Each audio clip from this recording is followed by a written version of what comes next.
pour donner un petit peu de contexte, hier, j'ai appris à faire du scooter en l'espace de genre 20 minutes, quelque chose comme ça. Parce que du coup, on a 3 jours de repos et pendant ces 3 jours de repos, du coup, on va aller un petit peu visiter autour d'Oulé et surtout de Bali, quoi. Et du coup, on a appris à faire du scooter et on est venu jusqu'à Batur. Batur, c'est là où il y a une très grosse montagne. C'est très haut. C'est dans les hauteurs, mais c'est magnifique. On s'est arrêté dans un café pour prendre le petit déj et pour prendre un café. Parce qu'on a dû se lever à 6h30 pour pas payer, parce que sinon c'est payant pour venir ici. C'est magnifique. Méchant ça.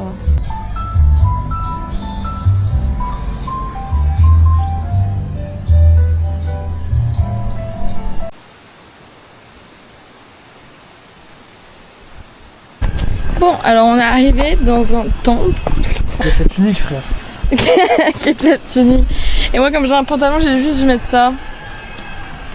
Un petit truc autour de ma ceinture. Mes chaussures n'ont rien à voir avec là. Rien à faire ici, les chaussures. C'est pour ça qu'il faut acheter des claquettes. Ah putain, il y a un choix à faire. Il était rapide le choix. Bah attends, on peut aller voir là du coup. Il n'y a rien là, il y a un temple. Ah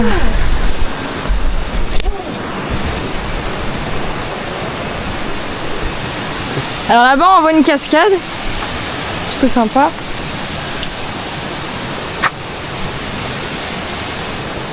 Donc de ce que j'aurais compris, de ce que notre hôte nous aurait dit quand il nous parlait de cet endroit, en gros apparemment c'est ici que les rois venaient un peu comme une résidence secondaire pour se cacher. J'ai pas trop bien compris, mais... Alors, pas tout à fait. À l'époque, le temple était principalement fréquenté par la famille royale et les prêtres. Il a été construit au XIe siècle pour honorer le roi, attention, Anak Wungsu et certains membres de sa famille. Les petites maisons qu'on peut voir un petit peu partout, ça va être des endroits où les locaux déposent des offrandes qui s'appellent les Kanang Sari, qui sont destinés aux divinités hindoues et balinaises. Mais on en reparlera dans un prochain épisode.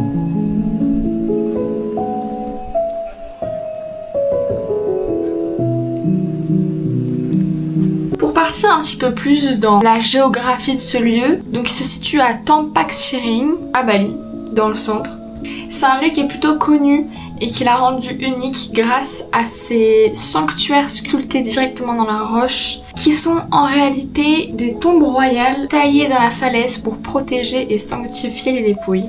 Elle se situe également le long de la rivière sacrée Pakerisan et entourée de ses rizières. Donc Gankawi est donc à la fois un symbole de pouvoir royal, un lieu de culte et un site où l'art et la nature se rencontrent harmonieusement. Merci ChatGPT.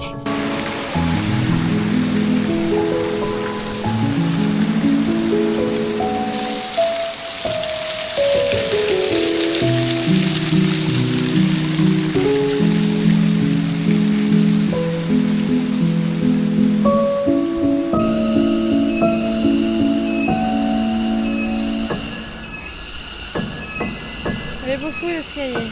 Faire du sport les enfants.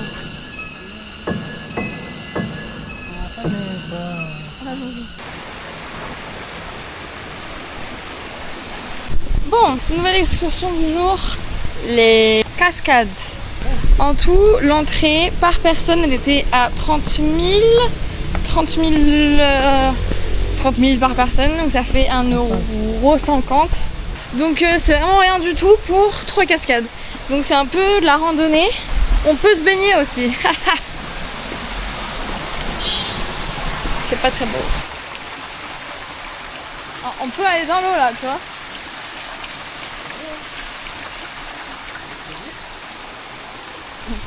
Non, non, non.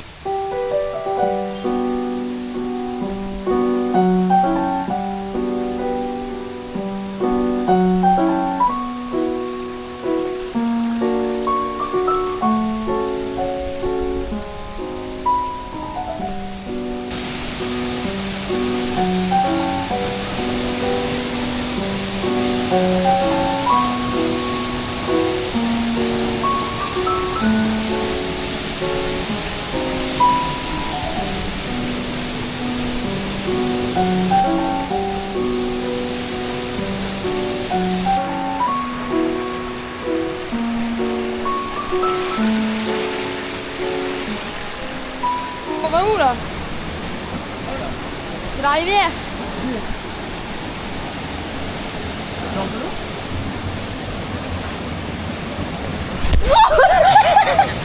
Oh, tu marches un peu sur un côté rue de la plaine, genre.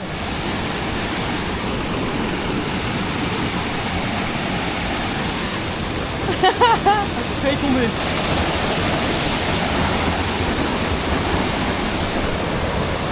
Il y a des inscriptions un petit peu partout. Bracelet. Hein? Mon bracelet. Ah. Même mon jean, frère, mon jean.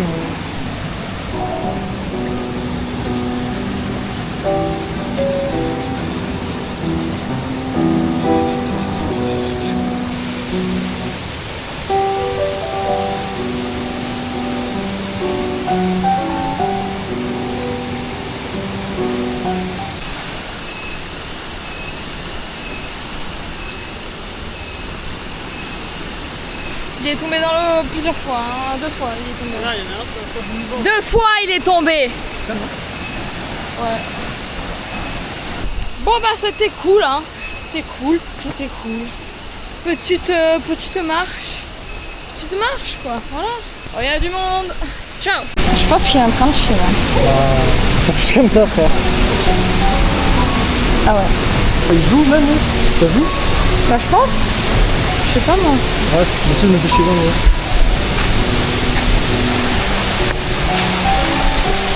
Oui le chien. Allez, c'est parti. Oh chouchou. Oui, oh regarde il l'attend. Il attend son copain. Oh vous êtes chouchou dis donc. Oh bah d'accord. Bon bah allez hein, let's go.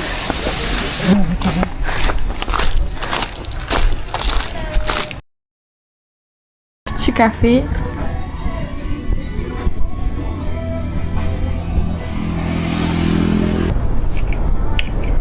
Aussi un Kopi Bali. Donc c'est fait avec des instruments de civette. Voilà, c'est le fameux café à la merde. Ouais, on va goûter.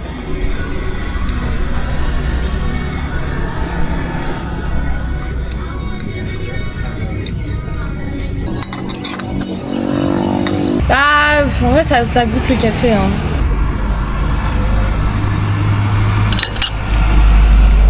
Ouais. Ça goûte le café, c'est vraiment du café, ils font ça bien hein. Et il y a un petit arrière-goût, en vrai de vrai il y a un petit arrière-goût. C'était psychologique. Les pancakes c'était pas très cher, les pancakes c'était à quoi? C'était à 20 000? Ouais, 23, un truc comme ça. 23, donc 1 euro. Et le café du coup lui il était à 50 centimes. Voilà.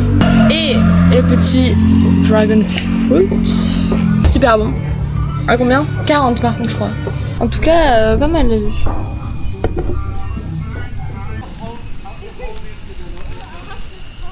Je regarde les rétroviseurs. Oui Darren c'est bien. En 2-2. Je vois rien, mais c'est pas grave. Jour 2 où on a appris à faire du scout et il pleut. Voilà Darren, peut-être qu'on reviendra jamais vivant.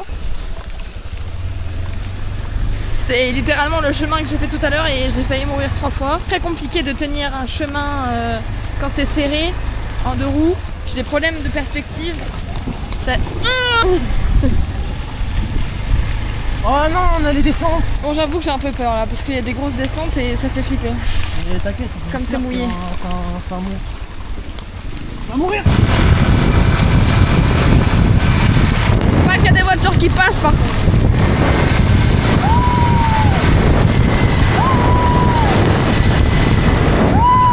Là ça se voit pas.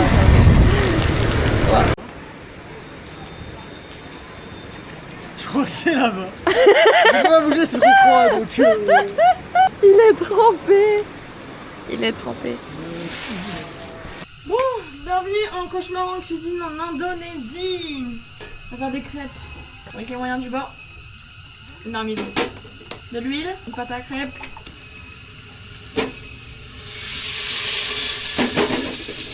Je mets 2 cuillères. Normalement, avec la marmite, vas-y. Regarde. Oh, ça pue sa mère. Bon, la première crêpe elle est toujours ratée. Oui. Oui, on se rassure avec ça.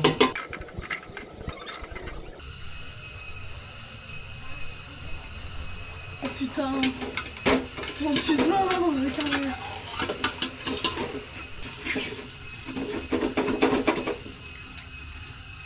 je ne ferai pas 39 heures. Pour 35 francs de l'heure et pour 5000 francs de bonheur, j'en veux même pas pour mon 4 euros. Ok, j'enchaîne direct sur un pétard. Tu as fumé que ça fait, retire-moi la tête. Vas-y. Waouh, cognon frère. Bon. C'est compliqué. C'est compliqué là, faut innover, faut innover. Il y a peut-être pas assez d'huile. Je pense que c'est juste les casseroles qui sont niquées. 4e essai. On va innover. On va innover. On va faire des petites crêpes. Oh, j'y crois.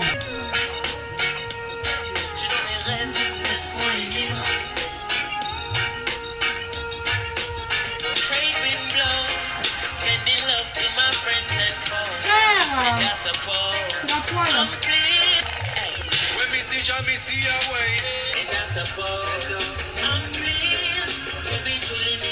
On a réussi à faire des crêpes, vous voyez, il fait nuit. Au wok. Et sans huile en fait, c'est ça le problème. Ouais, elles sont petites, hein, mais on peut pas faire autrement.